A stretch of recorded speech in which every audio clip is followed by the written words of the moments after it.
Okay, I just got back from visiting a seller. Someone on the internet was selling this, a $200 monitor, and I thought it was a very good deal for a 24-inch LED backlit monitor. So it was a good deal, good price. The dealer was pretty forthcoming. He was willing to share his personal handphone number and chat with me and tell me everything about it. So yeah, it was a good deal.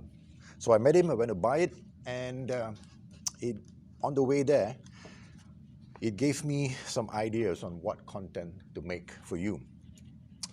And I now have an idea for about 3 or 4 pieces which will help you tremendously. This is piece number one, advice number one. How do you choose a monitor? How do you buy a monitor? What is a monitor? Okay. Well, as you know, monitors are pretty cheap nowadays. Okay, you can get a brand new one for about 200, 300 bucks. You can get something like this, used, second-hand, for about $200 as well. Now, this is a 24-inch monitor. That's the diagonal size, okay? And brand new 24-inch monitors are about 380 to 400 over ringgit. So this guy at 200 bucks is actually half the price or less than half the price. So what's the catch? Well, the catch is it could be spoiled. I don't know. I just came back. We have to test it. All right. We have to make sure that it has all the functions that we want. Okay. It may not have a warranty. Okay. And that's fine because you take the risk. If you're buying something at this cheap price, you need to know that it could die in your hands. But by the way, excuse that drilling sound because someone somewhere is doing some work. But like I said, back to the warranty issue, you can ask the buyer to give you a 1-week warranty or a few days warranty so that you will have enough time to test it out thoroughly. And if you are happy with it, I can guarantee you one thing. Monitors, they don't fail intermittently. They either work and then they either die. In other words, what I'm saying is it could be working fine right now, but tomorrow when I come in, it could just be off just like that. Okay? So buying a used monitor is actually a gambling game. You need to take the risk. So to take the risk is simple. You need to invest as little money as possible. And 200 ringgit for a 24-inch monitor is dirt cheap. Okay? Now I've done a cursory inspection, I've looked at it, and it looks in very, very good condition. The person I bought it from was an engineer in a local factory, and looking at his attire and the way he kept his car and the way he carried the monitor out of the car, you can tell that he was a very careful and conscientious person. So that made me feel better about the purchase. Okay? So here's the deal. How do you decide online if this is the right buyer for you? The answer is very straightforward and actually common sense. Ask the buyer as many questions as possible. If they get irritated, if they don't want to answer, it means they are not the kind of personality that will take care of products. They're impatient. They are not keen to sell the product. Why are you buying from them? Don't. Okay? That's one kind of buyer. The other kind of buyer is the one who's very adamant, who will tell you on the posting, this is 400, I bought it for 400, I'm giving you for 200, don't negotiate, you don't like, swap, don't buy. Now, that's fine, that's their prerogative. But I will still ask them questions. I will ask them the important questions, like, for example, are there any dead pixels? Okay? A dead pixel is a little dot on the screen that is not functioning. And it will either turn up as a black dot or a white dot. Okay? Sometimes, very rarely, the dot is multicolored. Okay? So you ask him this question, and if the person answers 100% no black dot, that's a good starting point. Occasionally, you will get a seller that says, I don't know leh. How you see, Also a valid starting point. That person is super honest. Okay? After you ask him about the black dot, you need to ask them about power supply issues. Okay? And you tell them, is your power supply working? By the way, this is a separate power supply. This box here. Older monitors, this box, this power supply is inside the casing. Now, they didn't like to do that because it actually heats up the monitor, all right? So what they do nowadays is they keep the power brick, this is called a power brick, outside of the monitor like this, just like your laptop, okay? All right. Okay, so ask the right questions, meet up with them, ask them for a warranty. This guy gives me his personal guarantee that it works, there's no dead pixels, everything is fine. If I have an issue, go back and see him and he will refund me the money. Now that statement alone told me this dude is confident. He's confident about his product, he's confident that he's not lying to me. So I'm pretty sure that I'm getting a good product. But like I said, we don't know, we need to test, okay? All right. But before we test, and notice that this is a product that came from somewhere else, and in light of the current COVID situation, it always pays to clean your product. And this is true of any device that you buy, new, secondhand, or any device that you rent out or lend to someone. When it comes back, you want to clean your product. And this is something that I know a lot of people don't do or don't know how to do. So I'm going to teach you the simplest way. Item number one, you need a tissue roll, okay? And don't buy the coarse and rough ones.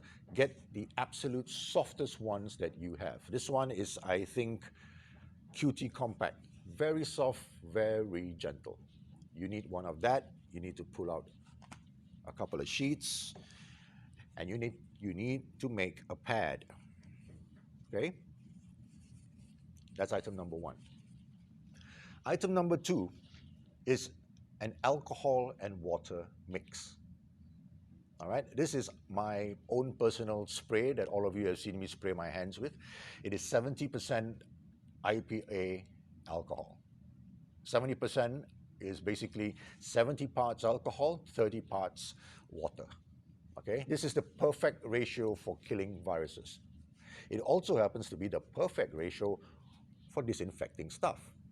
And because it has alcohol in it, it is also the perfect ingredient for removing sebum, S-E-B-U-M. Sebum is the oil that we produce on our skin that makes these marks on the screen. Okay? So to use this to clean that, you need to spray the liquid onto the tissue. Never spray it on your product. Remember this, okay? I'll repeat it about 300 times so that you will remember. Never spray any liquid onto your electronic product. It will fry the product.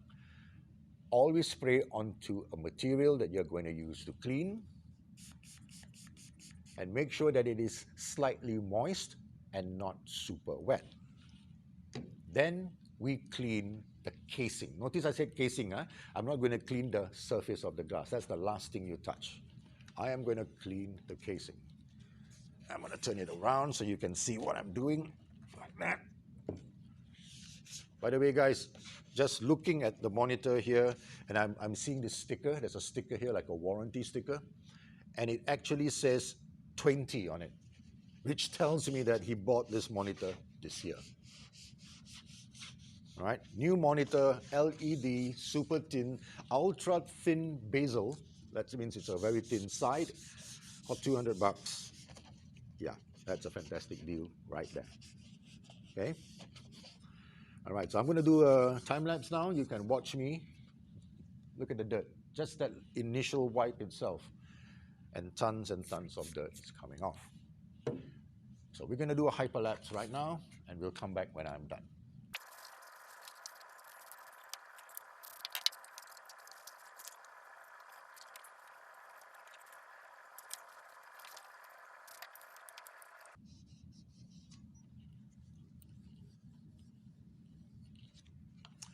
Okay, now I've given the casing a rough clean with alcohol, and you can see from the tissue, well, maybe you can't, but I'm just telling you, it is chock full of dirt. And basically it's just dust, all right? Dust is everywhere, it's unavoidable, but it's good to clean the dust. Now I'm going to attempt to clean the screen. And this is where it gets a little bit funky. The best way to clean a screen is basically just to use a soft tissue and water, all right? make sure it's moist, and just give it a clean. But I also found that if you use a little bit of this alcohol content, it literally removes all the crap that is stuck to the screen. Now, let me explain to you why it's stuck to the screen. This is an electrostatic device, all right? Dust is going to stick to this and really be stuck. But we're not talking about dust here. We're talking about organic material. The front of the screen is like a war zone, all right? Especially for people like me who like to talk, or gamers who play in front of the screen. And they're going to go, whoa, what's up, dude? Yeah, boom, boom. All that saliva and food and muck is going to fly out of their mouth and hit that screen and stick there. And trust me, saliva hardens, all right? What do you think those nose boogers are? Hardened. Okay. Sorry, my phone seems to be terminating the recording for no apparent reason. I do not know why. But in case you missed that last segment, we are now doing a hyperlapse of the cleaning of the glass. All right, I'm using an IPA alcohol mix. Sorry, IPA, which is alcohol and water mix. And it is doing a fantastic job at removing all the gunk and grime that is caked on the screen. The screen may not show it, but if you look at your tissue after you do this, you are going to be thoroughly shocked. Now, as I was saying, if you work in an aircon environment, you may not have that much dust, okay? An aircon environment electrostatically charges the dust particles in the air, and the dust particles tend to get stuck onto surface materials like curtains, walls, tabletops, and all that. They are not necessarily floating in the air. But still, occasionally, once in a while, you will want to clean the screen. Now, straight away, I noticed that there is a little scratch on the monitor, which has now come off. Yay! It wasn't a scratch at all. It was just a piece of dirt. By the way, guys, after doing this, you need to wash your hands as well, yeah? Because we do not know where this monitor has been. Okay, I'm giving it a good wipe. I am pretty happy with that. Now, that's the wet wash, okay? The moist wash. You always want to end it with a buff. This is a buff. Take a dry piece of tissue, make a pad, and then just clean off all the remaining residues. You can work from the center of the screen outwards towards the sides. All right. Again, I do not know what's wrong with my phone. It tends to cut off every now and again. It could be that the settings were modified and it was set to pause every 15 minutes, but I don't think that's true. But in either case, it looks like I'm going to have to edit this video to make it a multi-part segment, which is fine, because this is also going to be a pretty informative and long video with regards to monitor selection and monitor use. All right. Now, monitors come in different specifications and different sizes. Okay. The one thing that a monitor must do for you is to connect to your device. Okay. If you're using a laptop, your laptop will probably have a HDMI port or a VGA port, which is that blue square plug. All right. Now, I selected this monitor because it had both of those. It had a HDMI port and a VGA. Okay. In fact, I don't know if you can see it. Nah, you can't see it. It's a bit small, but yeah, VGA and HDMI. Now, any of you who know me will also know that I like to buy products that have dual function. And a computer monitor, to me, is a product that has more than two functions. It has about 4 very unique abilities. By the way, guys, if you're buying secondhand stuff, please also clean the cables, okay?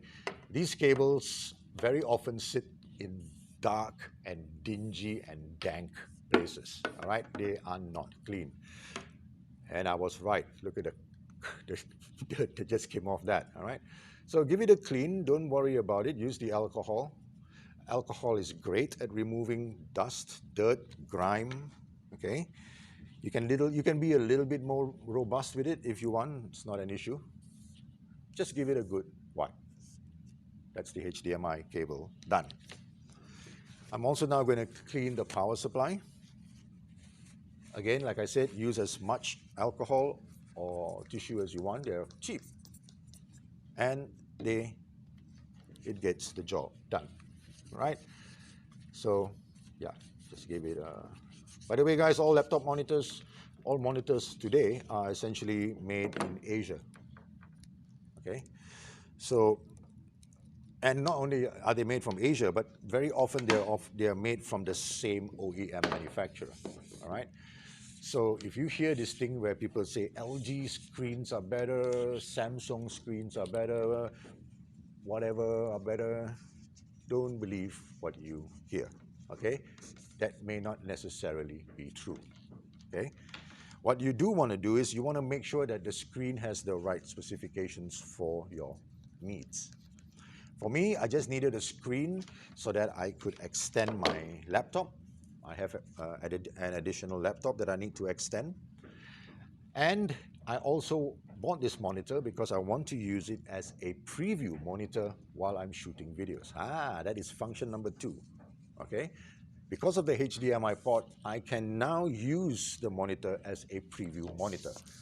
I connect it straight to my camera and then use that to check. And that will be the topic of a second video later today, where I hook this monitor up to a camera and show you how I use it as a preview monitor or a focus monitor. All right? All right, that's that. And it is done. So just to recap, get alcohol, IPA alcohol with water, softest tissue you can find. And for really stubborn marks, stains, and junk, dishwashing liquid. Just a little bit of dishwashing liquid onto your tissue, a little bit of water, clean in circular patterns, and I guarantee you whatever junk is on that is going to come off. Last caveat before I stop this video, if you accidentally drop water onto this device, let's say you put water on the tissue, you touch this monitor, a stream of water runs down and touches the side of your monitor. All right? Well, don't panic. It's not the end of the world. Quickly clean that device. Use a hairdryer and dry off the area. And then let the monitor stand for 2 to 3 days. That means do not touch the monitor. Just leave it there for 2 to 3 days. Let the water evaporate 100%. Okay? Chances are it will work like normal. Now, if you don't do that, and you wipe everything off and you think it's dry, if it's dry, you're lucky. But if it's not dry and you turn it on and then you hear a poof, you have just blown your monitor. Now trust me guys, at this price point, if you blow your monitor, you throw the monitor away. Okay? I don't throw the monitor away, I recycle the monitor and I use its components for other things. But for you, yeah, you have just lost 200 or 300 bucks. Okay? All right, so that's how we deal with cleaning liquids. That's how we deal with cleaning of monitors. In the next video, I'll show you how to test a monitor to make sure that you don't have dead pixels. See you later.